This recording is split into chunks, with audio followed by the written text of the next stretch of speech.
אני לא מצליח להבין 20 בנות, 20 חיילות בצה"ל, תצפיתניות בחיל שהוא מסודר, שהוא מתקדם. 20 בנות נעלמו מהעולם, ואף גורם בצה"ל לא יודע לתת עליהם את התשובה, איפה הם, מה קרה איתם. אמ"ן, שב"כ, מוסד, גופים ענקיים, גופים מצליחים כל כך, 20 בנות שאף אחד לא יודע מה קרה.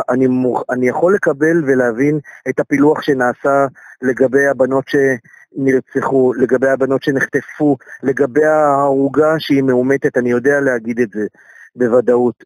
אני יודע להגיד לך על 5 בנות שהועלו אתמול למסוק, ואף אחד לא מצליח להבין איפה המסוק נחת עם 5 בנות האלה.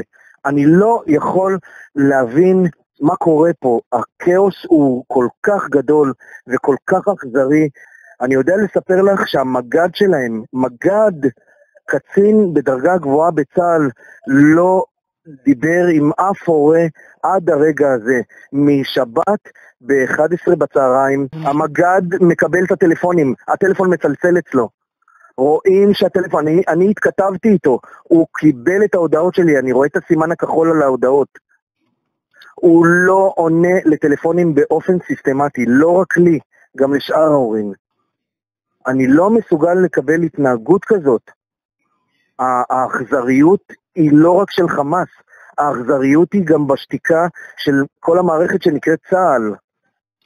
איפה הטיפה החלה? איפה הטיפה אמפתיה? השתיקה הזאת הורסת כל חלקה טובה במערכת הזאת שנקראת צה"ל. אני לא מצליח להבין את הדבר הזה.